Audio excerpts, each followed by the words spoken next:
Painit po tayo ng mantika, 3 kutsarang mantika. Lagay po tayo ng bawang, mga 2 kutsarang pinipit na bawang. Yung natitira kong sibuyas. O yan, todo na natin. O sige po, lutuin natin sandali ha.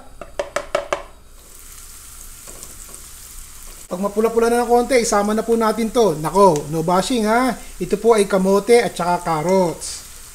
Tagni-tagni Ricardo po ang sangkap sa ulam natin ngayon na pagsasamahin ko. Alam niyo naman sa araw-araw kong pagluluto mga kaibigan, hindi talaga maiiwasan na magkaroon ng mga ritaso, mga tira-tira. Ayoko namang itapon, so ito ang gagawin ko. Sama-samang mga natitirang Ricardo. Pero gagawin ko pong masarap na ulam yan, basta manood kayo. Hindi ko kayo bibiguin. Yan po ay natira. At nagluluto ako ng mga ulam nung nakarang araw, may mga ritaso. Sinama na natin, kesa naman masayang.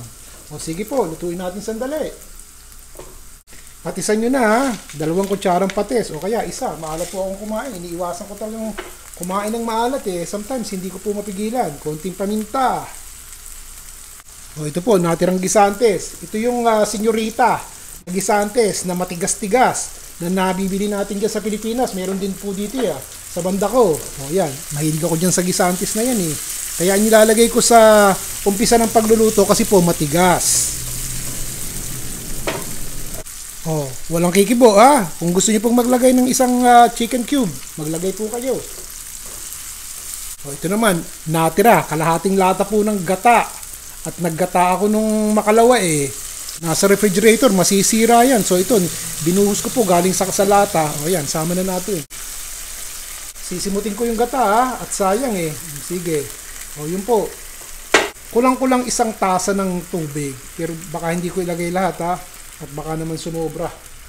Sige po, haluin natin yan at pakuluin natin nang matunaw yung chicken cube. Luyan dilaw na pulbos. Turmeric po yan. Sige, lagyan nyo. Ang paglalagay po nito depende sa inyo kung gaano nyo po ka bagsik na lasa. Kung gusto nyo, lasang-lasa, damihan nyo. Wala po ako nung talagang luyan dilaw So, yun na lang pulbos ang ginamit ko. Takpan po natin.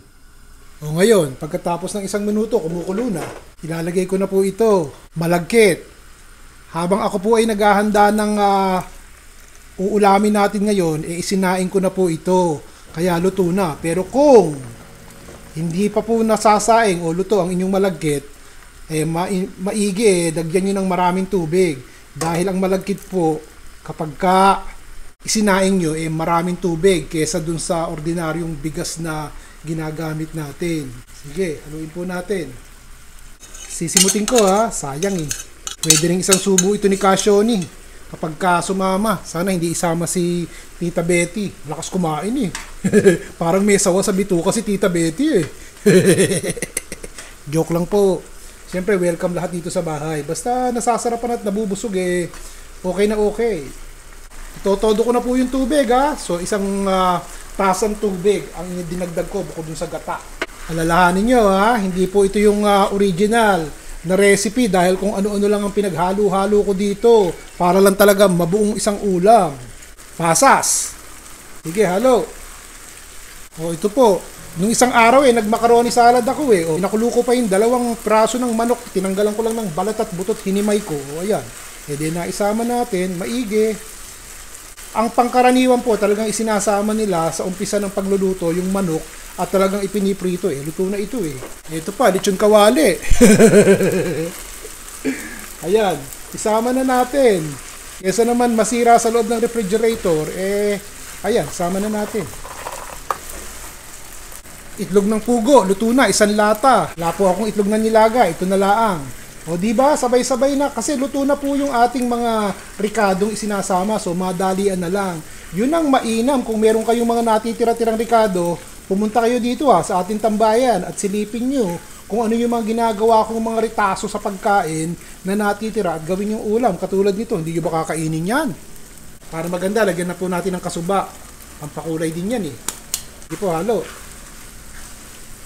Papatayin ko na At luto na po Dadagdagan ko na lang ng wala po akong siling pula. Huwag na kayong kikibo Pampakulay lang to. Ito po isang kamatis na hiniwa ko ng maliliit. Tinanggal ko lang ng buto para naman magbukang siling pula. maganda sa camera kapag may iba't ibang kulay. Wag na po kayong kikibo. At alam ko na siling pula po ang inilalagay dito. Di maganda-ganda. Kunyari, siling pula na lang po yun. Lagyan po natin ng berde, kinchay, o sibuyas na mura. O hindi ba? Nadali natin yan. O ganito na lang po ang kanain nyo ngayong linggo. Kung ano mga natira nyo, basta meron kayong kanin kahit hindi malagkit, okay na yan. Tapos, o di ang kinalabasan, nakabuo po tayo ng isang masarap-sarap na ulam at talagang makakabusog dahil may kasamang kanin, di po ba? Aba, kung wawariin nyo, kung titignan nyo, para talagang nagluto ako ng bringhe, di po ba? Parinin na, kain na po kayo. Kung nagugustuhan nyo po ang mga ulam na ibinabahagi ko sa inyo mga kaibigan, pwede po ba na isulat nyo kung anong masasabi nyo dito sa baba?